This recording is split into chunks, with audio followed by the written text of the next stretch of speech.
So I've been a massive fan of Cliniko, the electronic patient record system, for forever. And I first came across them in about 2015 when I was flipping across from another electronic patient record system.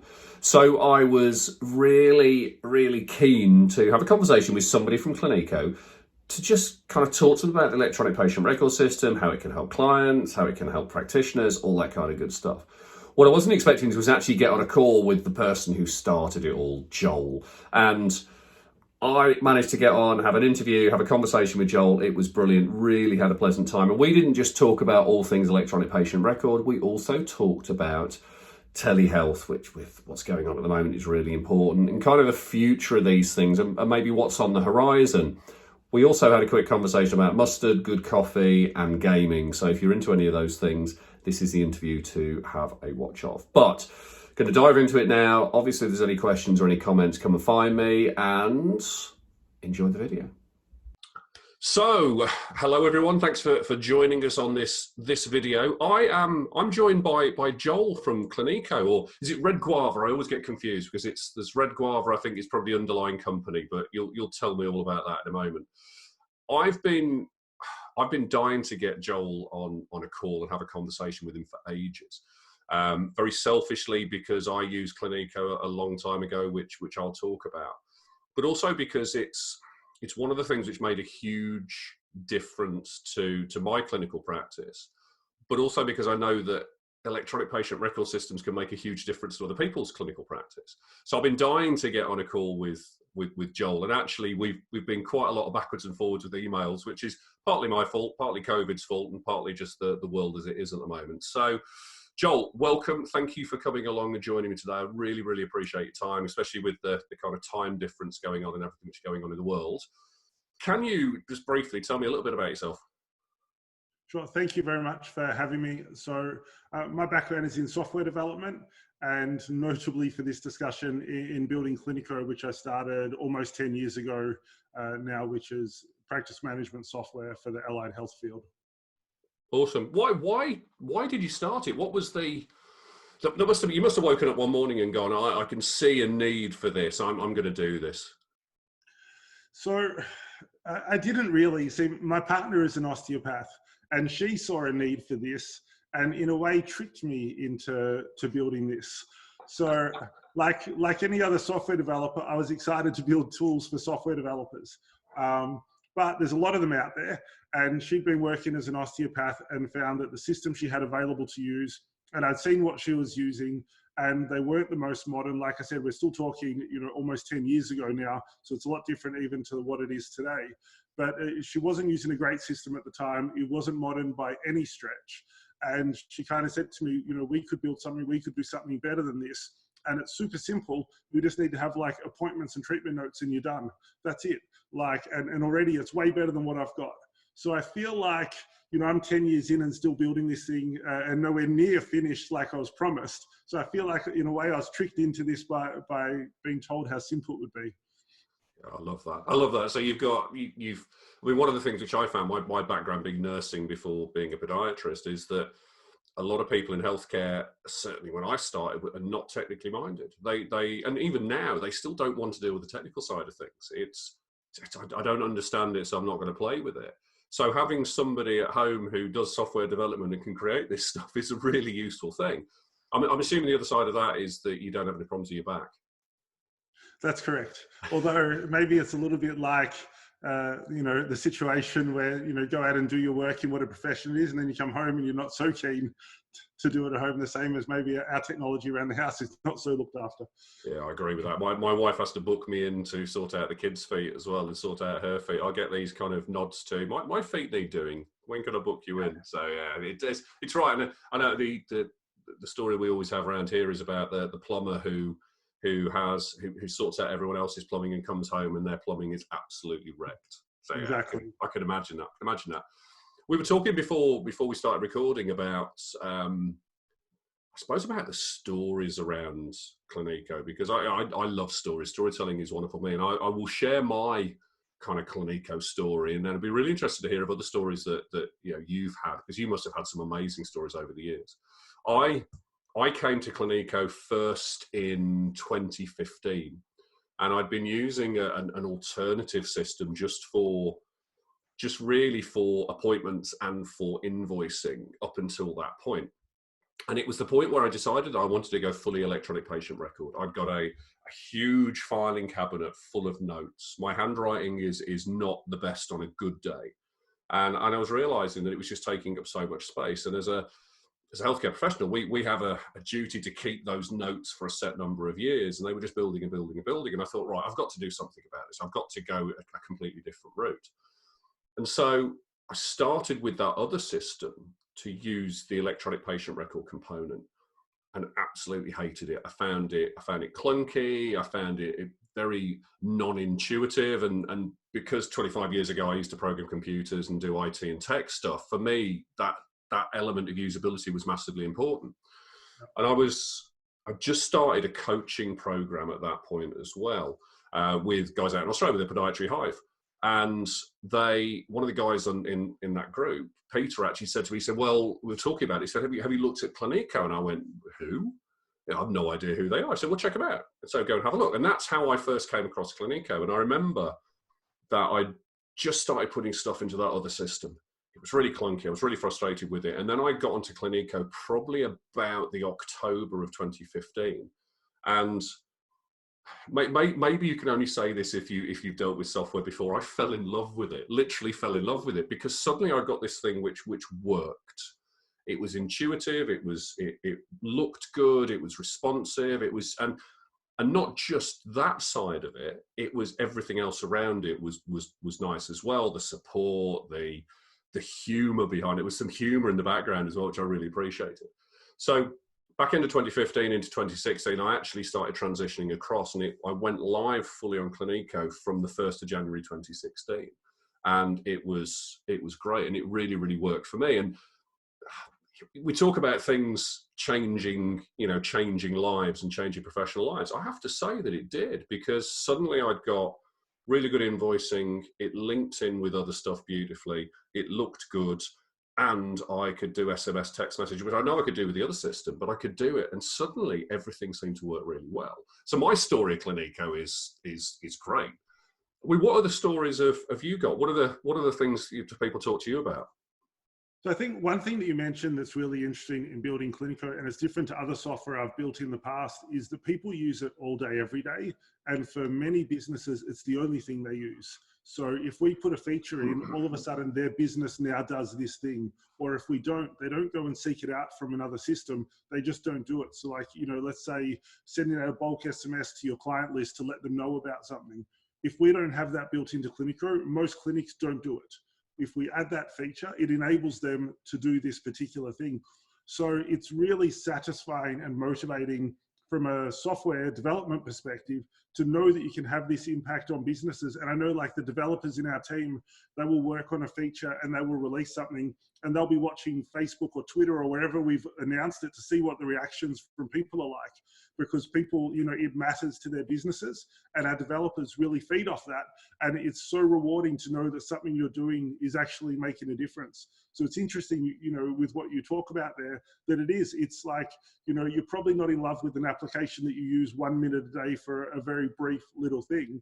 But if your whole business is depending on it and you're logging into it all day, every day, all of a sudden you really care that thing's available. Like downtime is going to be really impactful to your business, or what features are there, or like I said, if you need support, the fact that you can get onto someone and talk to someone and they're helpful, it matters a lot for this kind of system. So I definitely hear it from a lot of people all the time. And it kind of reminds me the importance of the system in the business. When we first started Cliniko, like I mentioned, I started it with my partner who's an osteopath. Now, she didn't have her own business. She was working somewhere. And I remember thinking, we're going to build this up. She doesn't like the system at the place that she's working at. And as soon as we have it ready, that business will start to use it, I guess, as one of our first ones to get live.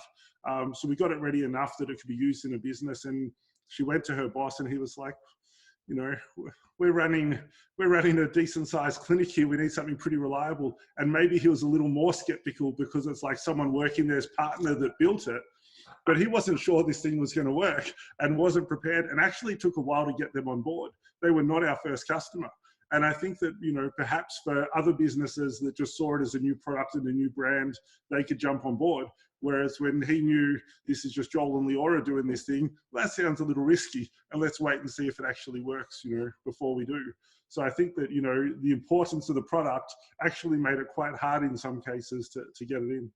Yeah, because it's that close as well, isn't it? It's not like some random person from across the globe is producing a bit of software. It's somebody who you already know, and Exactly. yeah, you kind of can't quite believe it. I think it's really interesting. And one of the things actually when you were talking, which jumped out, is talking about the way the kind of customer service element and the user experience element. And user experience, anyone who uses software or plays with software understands that user experience. And I was actually having a conversation with the kids out on a dog walk over the weekend when we are allowed out briefly with the lockdown, and we were talking about computer games.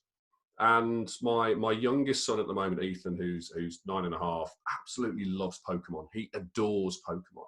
And he was talking about, the old computer consoles that we used to have. He said, were they any good? And I said, well, if you look at them now, they're not. They look awful. They're absolutely terrible. But back then, a Commodore 64 with Hunchback on was just the most amazing thing.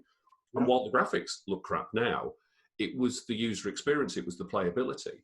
And that is probably, if I had to try and find a good analogy for what I suppose software is, a user experience, it's the customer experience element when it comes to running a clinical practice. That if you can nail that end-to-end experience, there's no points which feel a bit kind of sticky or a bit nasty or make it unpleasant. It flows and it makes a difference. And Clinikos certainly did that for me. It made a massive difference. But one of the other things which I absolutely adored about it is there's the humour in the background, and it's the humour of the team. And we talked briefly about remote working. So can you tell me a little bit more about how you work? Sure. So our team is a fully remote team. So we've got people all around the world, quite a few countries that we have working for us. We've got 38 in total. And mostly when we hire, because we don't need to, we're not like customer facing individually, and there's no reason to be, in an office or in a store or something like that. So we just look when we hire to hire the best person we can find anywhere in the world. We're not limiting by geography, which has been amazing for us, because I know like software developers right now are really hard to hire. In Melbourne, where I am, really hard to hire. You're going to pay a super high premium, and there's just not that many good developers looking for work at any given time. So if I'm hiring and I say I want to hire a developer and they've got to work out of my office in the city, I've got this really small radius geographically that I can look to hire someone. So who's looking for a job at the time I'm hiring that has the right skill sets, that meets all the criteria I have? It's a very small pool of people. But when I expand that out and I'm looking globally, last time we did hiring, and we've started to get exceptional results in our hiring. So we hired a few people at the end of last year. We needed to fill a role for a marketer, a writer, and we're getting some customer support, 2 people. We put the job ads out, and there's more to it than I would say just remote, because we also run our business in quite a unique way. We had 5,000 applications come in for those 4 roles that we were hiring for. So other than the fact that it was an intense process to go through 5,000 people manually like we did, but the people you get to find at the end of that process, just because the pool of people is so large, is you get to find some exceptional people to join your team, and people that fit the team well are going to do right by your customers. It's a very different thing. Yeah, and I don't think in all of I said before we came on that I've, not being in practice, I haven't actually used Cliniko probably for 14 months. And I don't remember anyone, in fact, I'm going to think about this deeply. I don't remember anyone I had any contact with across the company who was anything other than customer service, customer experience focused, and just made the experience really pleasant. So whatever you're doing is working. This is where it's awkward if you think really hard and then you're like, oh, there was that one person. Yeah, it'd be like, If there was, I'd probably go, I can't think of anyone, and we'd talk about it on camera. But I honestly can't, and that for me makes a difference. I mean, working in healthcare, you become very sensitive to poor experience, and I think like anything, we're very good to shout when something isn't good, whereas we're not so good to shout when something is really good. And actually, it was really, really good. And I forgot the name of the girl who does the videos. And that's Rachel, really, who does our ones. she's a massive Zelda fan as well, so I've got a Yeah. lot of time for that too. But her video updates are fantastic. They're a really good. This is a really good side of what's going on in the business, and it's that kind of keeping in touch stuff which makes a massive difference too. So yeah, whatever you're doing is absolutely fantastic. I think Rachel's videos is also always a nice one for me, because it was never a case that we sat around and said like, hey, we should start doing these videos. We were just having a team meetup, and she turned up at the team meetup and said, hey, everyone, I've done a video on how to use Cliniko. I just want to show you and see what you think, and maybe we should do more videos. So we watched this video that she'd put together, and it was exceptional. And, you know, if anyone's watched Rachel in the videos online, she's got so much personality and excitement in these videos. And it was exactly what we saw in that one. And it was just like straight away, absolutely, you know, make as many videos as you want for us. They would be, you know, great. And she just took it upon herself and got into a routine and started doing a weekly update in Cliniko. And I think it's been going for nearly 2 years now. She's done one every week, but completely, she just started that herself, just decided it would be something she'd like to do, and went for it. Yeah, and that's a lesson for. Well, it's a lesson for flexibility in the business. That's for sure. You know, actually listening to the team and saying that sounds really good. Let's try it, because so many people will turn around and go, no, that's not on brand for us. That doesn't work. Let's not do it. But the other lesson is just how powerful video is. I mean, I've done a video which will probably go out next. I say next week. This one will go out probably around the time it's filmed, but I've got one which is going out next week where I basically just say, if you're not using video in your business, you're being silly. And I truly believe that now, that any business which doesn't pick one of these up and start doing video to customers is really missing out on stuff. And certainly now in the kind of the current climate where we're all going more remote as well, we need to be using these things more. Have you had quite a few people getting in touch with you saying, look, we know that you work remotely anyway and have been for a while. Is there anything you can help us with on that? So maybe not directly on that. I think I've had like a few people reach out through social channels with it. I did put a blog post out recently with some of the things we've learned on it. Because like you mentioned, we've been working remotely from the start. So I think maybe 9 years now we've been working remotely. So we've kind of gotten used to it. And with the current self-isolation going on, aside from kind of personal stresses that everyone's experiencing, it's business as usual for us to a large degree. And at least our business is set up to work in this distributed way. We're productive, you know, maybe even more than ever at the moment, because there's been quite a lot of enthusiasm in our company to get a few big releases out like we did recently. But yeah, I think that we're in a good position at the moment, and maybe our whole sort of company philosophy has worked around this work from home and remote setup. Would you say that most of the people who work for the business are introverts then? They like that element of remote working? I would say we have surprisingly we have a mixed bag of it, and certainly the ones that aren't the introverts find ways to, you know, have that social connection. So maybe they're having more video chats with other people in the team. You know, one of the surprising things with being a remote company is our team is ridiculously close. Like they are good friends with each other. Prior to current travel bans, when people went traveling overseas, I can't remember the last time someone went on a holiday that wasn't to visit someone else in the team. Like they've got such strong connections and bonds. And, you know, a lot of them just keep up a lot socially, whether it's text, in chat, or video calls, if that's what they rather. So I think that there's still ways, while remote, to get the, you know, the fix for the people that are extroverts and need that social connection. Oh, I love that. I love that. And actually, yeah, my experience, I mean, I've been doing Zoom calls for ages anyway, but my experience now is kind of that turning that up to another level and actually using it for, you know, I'm going to be sitting there having my lunch. Who wants to come on a Zoom call and actually having like a virtual lunch or Yep. saw one couple of podiatry friends who put a post up yesterday where they were meant to be going to a party and they had a virtual party and they put their kind of ball gown and tuxedo on.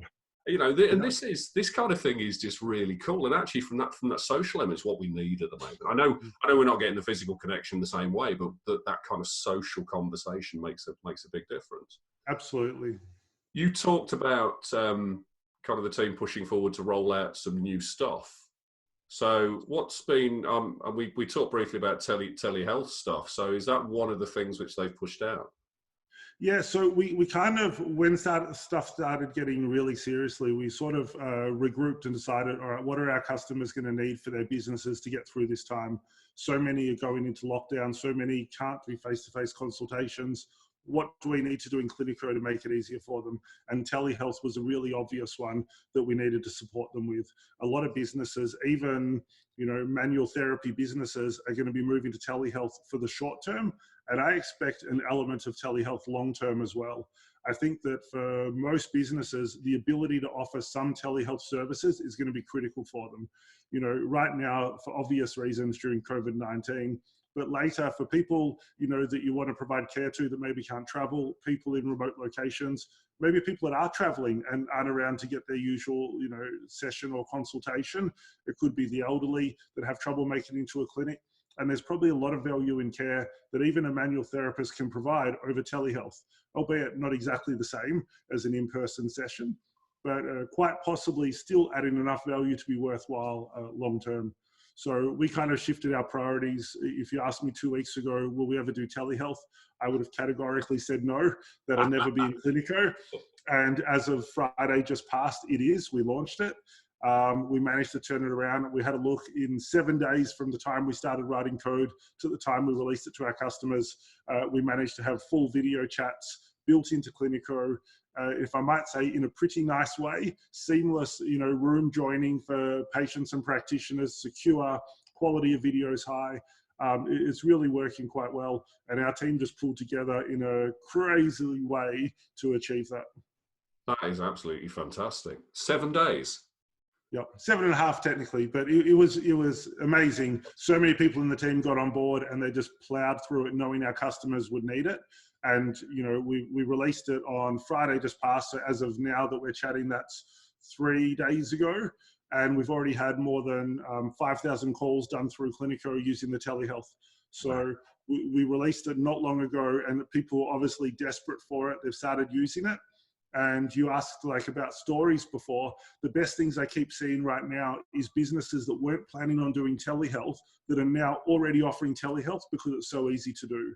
So maybe the inertia of seeking out a provider or learning what to do or paying for another service was too much. And the fact that we launched it in Cliniko for them, it's free for them for now.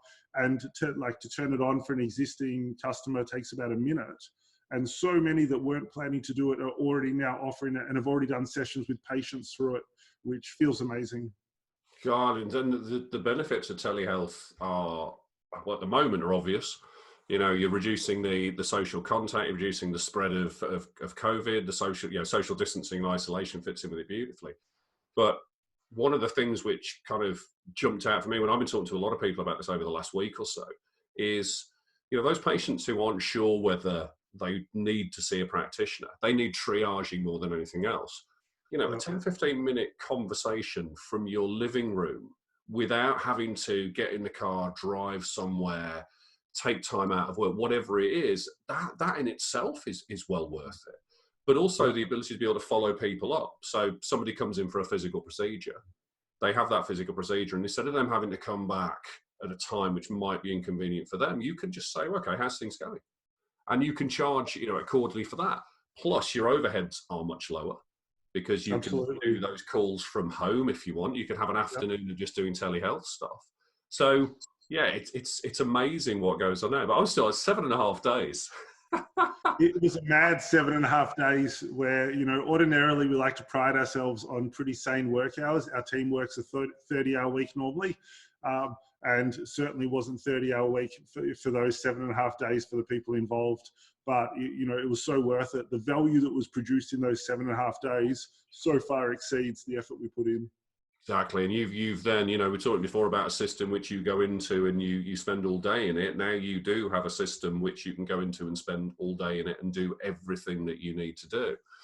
Absolutely. I know there's a lot of integrations. I know I integrated with, was it PhysioTrack or PhysioTools? Yep, PhysioTrack is one of them. They do the exercise. I integrated with PhysioTrack, which I found stunning. You integrated with MailChimp, which was brilliant. Integrated with, what's the software? Zero?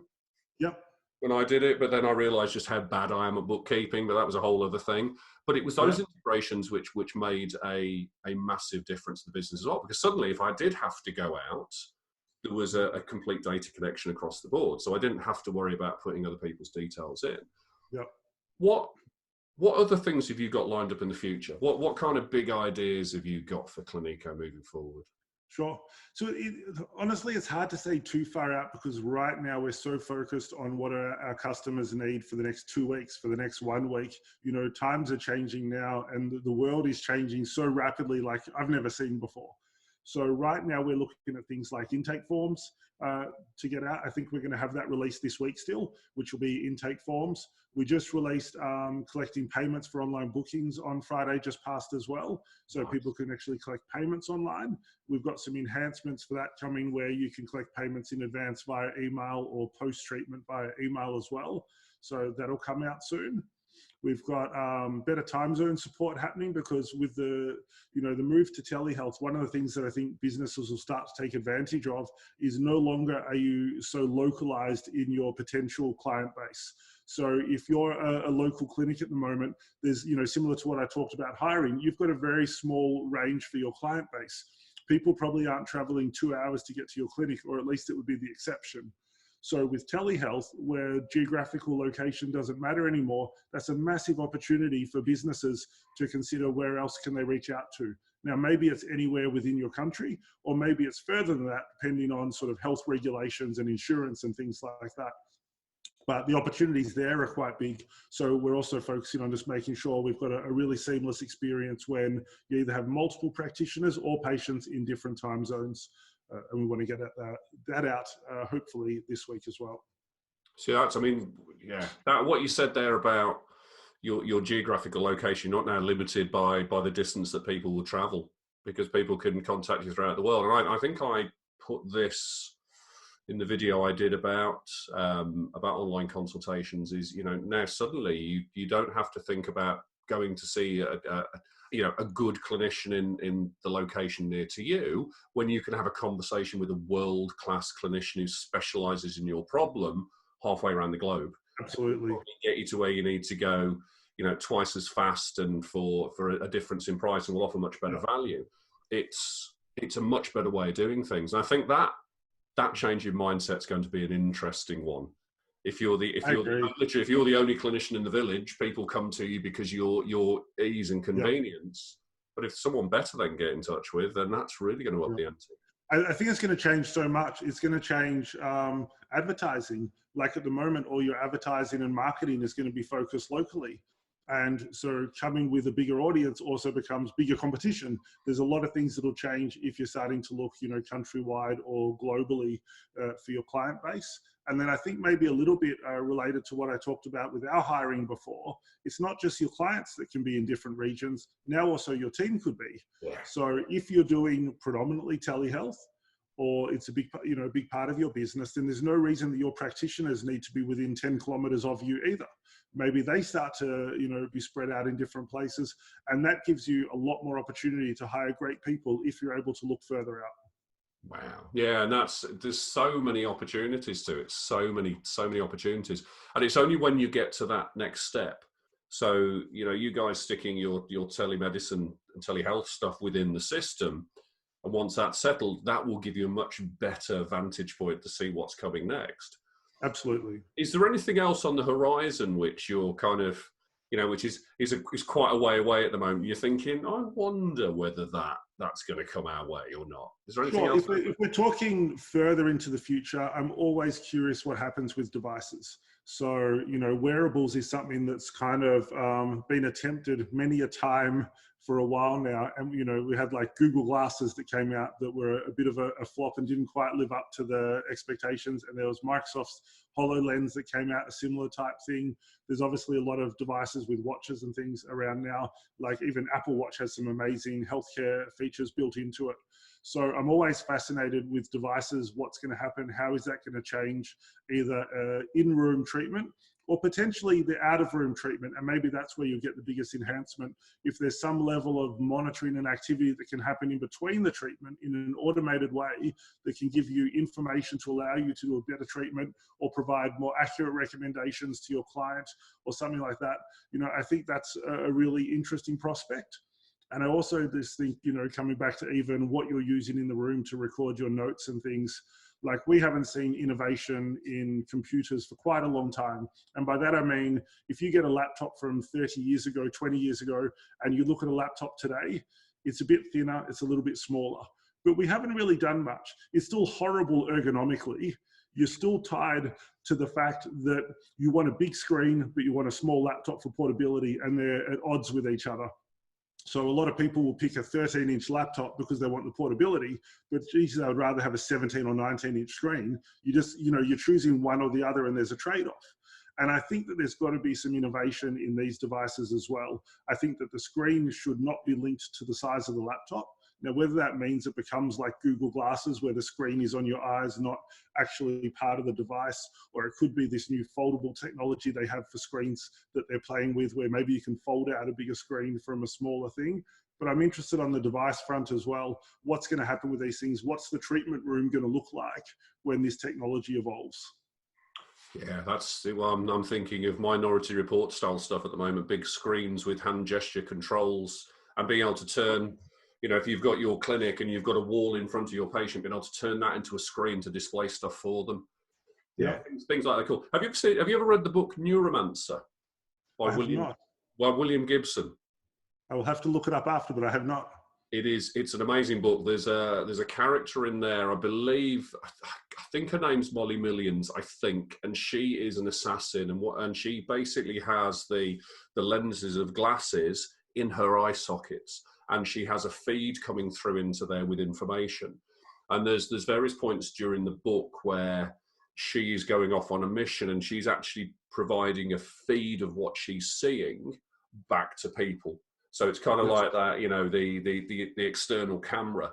Some of the things which she's doing, and some of the ways that she is sorting out people is not particularly good. And there's one guy watching it from behind who gets very unwell. But it's that kind of feedback. I mean, being able to look at somebody and be able to measure angles and look at slow things down, slow movements, video for gait analysis, those kind of things. But to be able to have that within glasses would be stunning. You'd be surprised if it doesn't happen, and doesn't happen in real time. I mean, we already have that stuff for real time, but it's done via a camera hooked up to a decent computer or something like that. But it'd be surprising if you don't get that in a wearable in the not too distant future. And it's Moore's law, isn't it? I talk to kids about this. Moore's law is that diffusion of innovation thing. So you go from one microprocessor to two in the next generation to four, and to use that proper compounding effect. It happens fast. And I think particularly when you talk about people with manual therapy, your hands are quite a premium item for you, that you don't want to be using it typing while you're doing a treatment. So you've got a real balance at the moment where you want to put your hands on someone and do your treatment, but then you also want to be recording what you're doing while you're doing it, not taking a break or something like that. So that's where I do think that hands-free technology is going to be particularly interesting to practitioners. But the other caveat is you've also got, a level of sort of sensitivity or privacy. Like, if you're recording notes and you want to write down, look, I don't think this patient's really been doing their rehab exercises, you don't quite want to, just say that out loud for voice recognition in front of them. So maybe there's going to be that balance of finding something that's a little bit private and lets you do it hands-free. Yeah, I know it's going to be a big step change for practitioners as well. Having a computer in clinic, having a laptop or an iPad in clinic, and going down the route of a clinical system is a big step change for a lot of people. Suddenly, to take it to the next level. I mean, I've been around technology for since Commodore 64 as a kid, and doing various diplomas at college on computing. So for me, I get really excited by where the technology will go. So I'm willing to kind of try anything, but there's a lot of people won't be. But yeah, it's going to be interesting to see where it goes. I think that'll come down largely to implementation, which maybe takes a while as well. There's probably a lot of people out there in the world now using an iPhone to do amazing things that you never would have picked as a technology advanced person. and they're still on their iPhone, they're still checking emails, they're sending messages, they're doing FaceTime, all these kind of things. I think that once the technology gets simple enough and we can, like we talked about user experience early, but once we get to the point of really getting a good experience in front of it and making it intuitive, then that's when you can start to get adoption of these kind of things. Yeah, it's exciting times, goosebumps and everything. It's cool stuff. Let's lighten the load a bit. Let's try some quick fire questions for you. So, what's your favourite food? Oh, favorite food? That's not so. There's a variety of foods I enjoy. What would I enjoy most? I quite like mustard. So things I can have with a good hot English mustard, I would say, would appeal to me. Hot English mustard. I do. I like a hot English mustard. I don't think I've ever asked anyone that question before and had them say mustard. So that's a I would good. have thought that'd be most common answer. I like that. I don't mind mustard. I'm not a mustard connoisseur, if there's such a thing. I find too often they call it a hot English mustard and they're lying, and it's not really hot. So you got to seek out the good ones, the ones where you can only use a tiny amount before you get that kind of head freeze. Like the wasabi style mustards, where Exactly. where it blows your head off and blows steam out your ears. Yeah. What would be your drink of choice then? Oh, that one's much easier. Coffee, but very particular with coffee. What's the particular? Do you any particular blends or? Sure. So I like a pour over coffee. So filter coffee, particularly done with the V60 pour over. And I would say my favorite beans at the moment are either Panama Geisha or a Colombian Geisha. And I don't know if you can see, but somewhere behind me there is a decent coffee setup that I brew a lot of coffee at home in. Yeah, I stopped drinking caffeinated coffee back in 2012 because when I was working for the NHS, I was kind of trading 7 cups before lunchtime, and it wasn't doing me any good. So I took a real step back to decaf when decaf wasn't particularly good. It's not too bad now, but the thing I do miss is that decaf doesn't have the flavour in the same way. People don't take the time with the decaf beans to grind them and do all that kind of stuff. So maybe that's one of the things I need to do is go and look at either a way of doing a decaf or maybe just brave a bit of caffeinated again. I think there's starting to be some better options out there. There's some that are done with like a water filtration method for the decaf that is a healthy way to do it. And there's some specialty coffees that are doing decafs now. And I think that you could probably find a nice filter option and maybe solve that for you. I'll see if I find any information on it and I'll send it through to you. Oh yeah, do that. That'd be awesome because it is. I like tea. Being British, I do enjoy tea, but there's just something about that difference in coffee. And you a true coffee lover as you are, you say, well, what's your favorite blend? And you can name specific blends. Yeah. It's not just I like coffee, it's I like this coffee or this coffee. Absolutely. But I think a lot of it as well is like making a V60 coffee. It takes, maybe 8 minutes to brew a coffee, and it's a nice ritual, and it's a good thing to walk away from the computer, go do something else, clear your head a little bit, and then you come back with a reward at the end of it. Yeah, and it's something certainly a lot of the YouTube kind of vloggers do. So people like Peter McKinnon and who's the guy I've been watching at the moment, Matt Davella. He has kind of setups for coffee as well. It is that ritualistic kind of thing too. So I like that. So okay, films. What's your favourite film? Oh, I haven't watched a film for a long time. I would opt towards video games over a film or a TV show. Okay. I prefer the engagement in it. So favorite video game.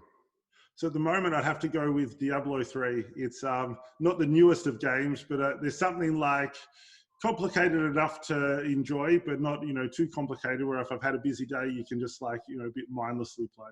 I mean, what year did Diablo 3 come out now? That's it's got to be like 10 years or something like that. It's been quite a while. They do updates to it, but it's been a while. Yeah, I don't do as much gaming as I would like to.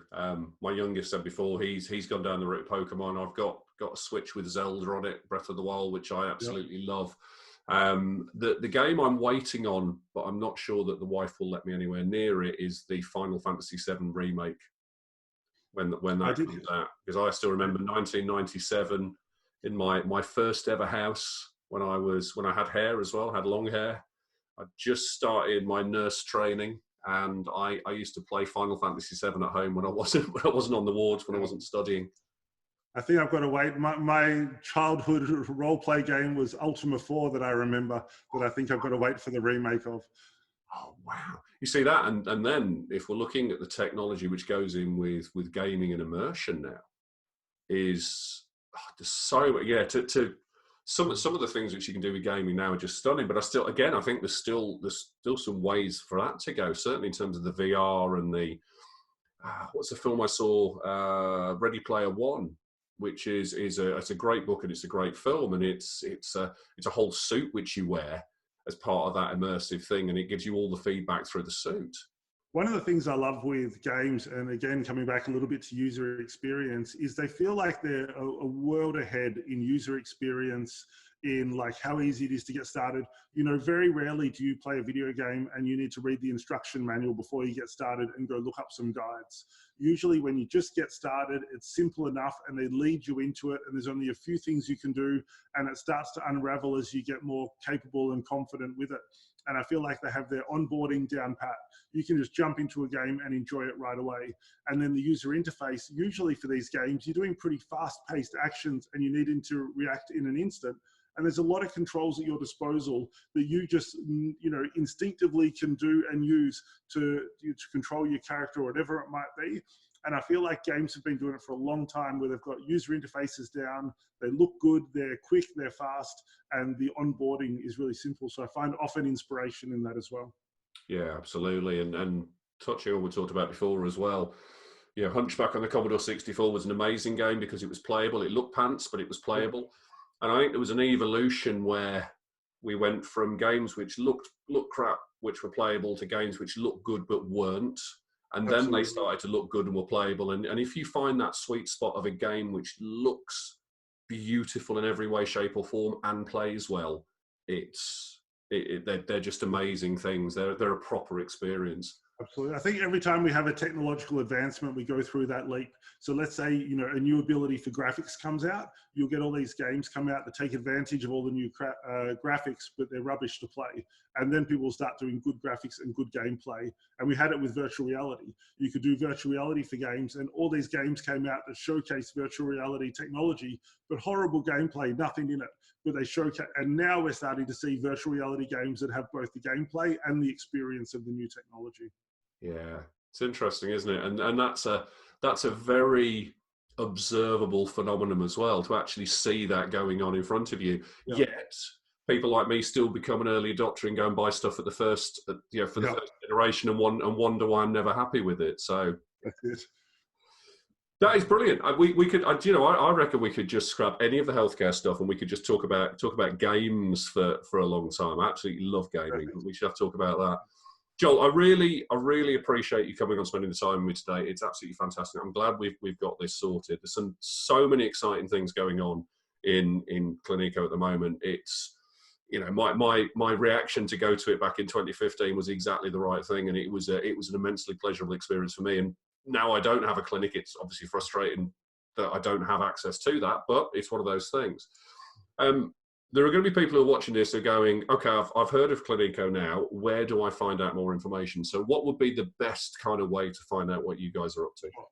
So if they go to cliniko.com, so it's CLINIKO.com, our website has quite a lot of information about it. It'll show you all the features, how it works, pricing, all those bits. And then if you want to know more, it's pretty easy just to sign up for a trial. It takes you like 15 seconds to sign up for one. You go into an account, it's fully featured. You can look around. If you decide it's not for you, just close your browser tab and ignore it and it'll disappear. Or if you like it and want to keep using it, at some point at the end of the trial, you can enter credit card details and keep that account alive. But it just gives you the ability to jump in yourself and look at everything. And I would say, check it out on your computer, use it on your phone. Everything in Cliniko works on your phone the same as it does on your computer. So just have a try with it and see what you think. And there's a little help chat with us option within Cliniko. And if you have any questions, just type in there and our team will help you out. Yeah, it's fantastic. The mobile stuff worked really well. And I remember doing home visits where I would, go and sit in the car on lunchtime between patients, and actually able to do my notes remotely, which just sped things up massively. Yeah, it was a good system. Brilliant, Joe. I really appreciate that, mate. Thank you very, very much for your time. It's been an absolute pleasure talking to you. I am highly jealous of your backdrop as well, because it's a bit bigger than the closet I'm in at the moment. But yeah, it's a good place to be on lockdown as well. But yeah, I'm really, really grateful for your time. So thank you very much. Thank you so much for having me.